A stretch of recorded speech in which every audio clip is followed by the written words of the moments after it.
पाकिस्तानियों रांझा साहब जिहड़े सन ना वो 12 साल मझां चरांदे रहे ने हिरदियां ते कोई 10-12 साल ही उन्होंने बांसरी बजा के ना विखांदे रहे ने।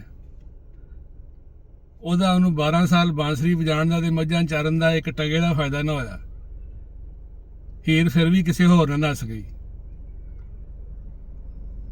ਜੇ 12 ਸਾਲ ਬਾਂਸਰੀ ਵਜਾਉਣ ਦੀ ਬਜਾਏ ਨਾ ਕੋਈ ਇੱਕ ਵਾਰੀ ਕੋਈ ਹੋਰ ਸ਼ਾਹ ਵਜਾਈ ਹੁੰਦੀ ਨਾ ਤੇ ਹੀਰ ਜਿਹੜੀ ਨਾ ਕਦੀ ਨਾ ਨੱਸਦੀ ਉਹਦੇ ਕੋਲ। ਨਿਰੀਆਂ ਰਾਂਝਾ ਵੀ ਨਿਰੀਆਂ ਉਹਨੂੰ ਨਾ ਬਾਂਸਰੀ ਸੁਣਾਉਂਦਾ ਰਿਹਾ। ਤੇ ਪਾਕਿਸਤਾਨੀ ਕੌਮ ਵਾਲਿਓ ਤੁਸੀਂ ਵੀ ਨਿਰੀ ਘਰ ਬਹਿ ਕੇ ਬਾਂਸਰੀਆਂ ਨਾ ਵਜਾਓ। ਇਹ ਨਿਰੀਆਂ ਬਾਂਸਰੀਆਂ ਵਜਾਉਣ ਨਾਲ ਇਹ ਫੌਜੀ ਸਾਹਿਬ ਬਹਾਦਰ ਇਹਨਾਂ ਦੀ ਸਿਹਤਾਂ ਤੇ ਕੋਈ ਨਹੀਂ ਅਸਰ ਹੋਣਾ। ਇਹਨਾਂ ਨੇ ਖਾਨ ਨੂੰ ਕੋਈ ਨਹੀਂ ਕੱਢਣਾ ਜਦੋਂ ਤੱਕ ਇਹਨਾਂ ਦੀ ਬਾਂਸਰੀ ਨਾ ਵਜਾਈ ਗਈ। ਘਰ ਬਹਿ ਕੇ ਬਾਂਸਰੀ ਨਹੀਂ ਵਜਾਣੀ, ਇਹਨਾਂ ਦੀ ਬਾਂਸਰੀ ਵਜਾਣੀ ਹੈ। ਇਹਨਾਂ ਦੀ ਬਾਂਸਰੀ ਵੱਜੇਗੀ, ਇਹਨਾਂ ਨੂੰ ਪਤਾ ਲੱਗੇਗਾ, ਇਹਨਾਂ ਨੂੰ ਡਰ ਲੱਗੇਗਾ ਤੇ ਫੇਰ ਇਹ ਜਾ ਕੇ ਖਾਨ ਨੂੰ ਛੱਡਣਗੇ। ਛੱਡਣਾ ਤੇ ਕਿ ਉਹਨਾਂ ਦੇ ਕੇਸ ਦਾ ਮੈਰਿਟ ਤੋਂ ਹੀ ਫੈਸਲਾ ਕਰ ਦੇਣ, ਲੇਕਿਨ ਇਹ ਐਸੇ ਬਗੈਰਤ ਇਹਨਾਂ ਨੇ ਨਹੀਂ ਕਰਨਾ।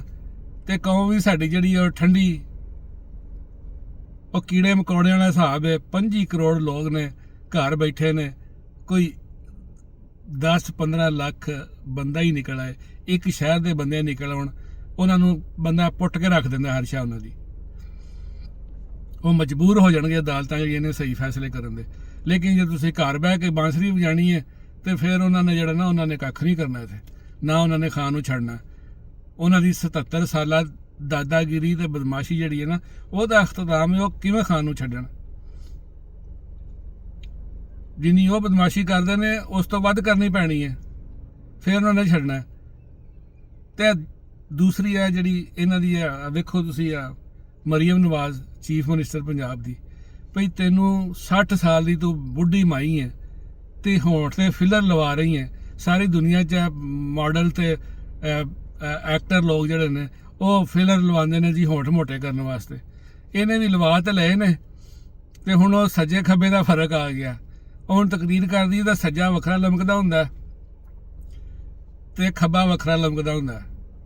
ਹੁਣ ਲਮਕਦੀਆਂ ਸ਼ਾਵਾਂ ਦੇ ਨਾਲ ਬੰਦਾ ਤਕਰੀਰ ਕਰਦਾ ਚੰਗਾ ਤਾਂ ਨਹੀਂ ਲੱਗਦਾ। ਤੇ ਬੇਸ਼ਰਮ ਔਰਤ ਇਹ ਕਹਿੰਦੀ ਕਿਸਾਨ ਜਿਹੜੇ ਨੇ ਇਹ ਮਾਫੀਆ ਨੇ। ਤੁਸੀਂ ਇਹ ਵੇਖੋ ਕਿਸਾਨ ਦੀ ਜਿਹੜੀ ਗੰਦਮ ਤੇ ਮੱਕੀ ਹੈ ਨਾ ਉਹ ਰੁਲ ਗਈ ਹੈ। ਕਿਸਾਨ ਦੀ ਗੰਦਮ 5000 ਵਾਲੀ ਜਿਹੜੀ ਉਹ 2,500-3,000 ਤੇ ਮੱਕੀ ਜਿਹੜੀ ਉਹ ਮੇਰੇ ਖਿਆਲ 3,500-4,000 ਵਾਲੀ ਜਿਹੜੀ ਉਹ 1,500-2,000 ਤੇ।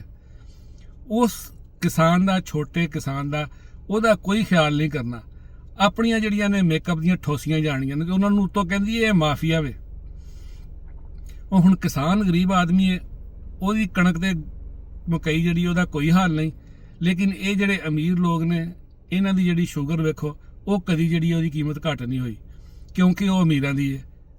ਸਾਰੀਆਂ ਸ਼ੂਗਰ ਮਿਲਾਂ ਪਾਕਿਸਤਾਨ 'ਚ ਆਲੇ ਸ਼ਰੀਫ ਦੀਆਂ, ਆਲੇ ਜ਼ਰਦਾਰੀ ਦੀਆਂ ਤੇ ਜਹਾਂਗੀਰ ਤਰੀਨ ਦੀਆਂ ਨੇ। ਇਹਨਾਂ ਦੀਆਂ ਸ਼ੂਗਰ ਜਿਹੜੀਆਂ ਨੇ ਉਹਨਾਂ 'ਚ ਘਾਟਾ ਨਹੀਂ ਆਉਂਦਾ, ਨਾ ਚੀਨੀ 'ਚ ਕੀਮਤ ਘੱਟ ਪੈਂਦਾ। ਕੌਮ ਵੀ ਜਿਹੜੀ ਚੀਨੀ ਇਸਤੇਮਾਲ ਕਰਦੀ ਹੈ। ਉਹ ਗੁੜ ਇਸਤੇਮਾਲ ਕਰੋ, ਖੁਦਾ ਦਿਓ ਬੰਦਿਓ, ਅੱਲਾ ਦਿਓ ਬੰਦਿਓ, ਸਵਾਬ ਸਮਝ ਕੇ ਕਰੋ ਗੁੜ। ਤੇ ਕਿਸਾਨ ਕੋ ਲਵੋ, ਆਲੇ ਦੁਆਲੇ ਪਿੰਡਾਂ 'ਚ ਲਵੋ। ਕਿਸਾਨ ਦੀ ਜੇਬ 'ਚ ਪੈਸਾ ਜਾਏਗਾ, ਕਿਸਾਨ ਨੂੰ ਖੁਸ਼ਹਾਲ ਹੋਏਗਾ, 4 ਪੈਸੇ ਜ਼ਮੀਨ ਤੇ ਲਾਏਗਾ, ਉਹੀ ਕੱਲ ਨੂੰ ਮੁਲਕ ਤੇ ਲੱਗਣਗੇ। ਤੇ ਉਹਦੇ ਬਗੈਰ ਜਿਹੜਾ ਨਾ ਉਹ ਕੋਈ ਹੱਲ ਨਹੀਂ। ਇਹ ਤੇ ਬੇਸ਼ਰਮ ਲੋਕ ਨੇ, ਇਹਨਾਂ ਨੇ ਕੁਛ ਨਹੀਂ ਕਰਨਾ।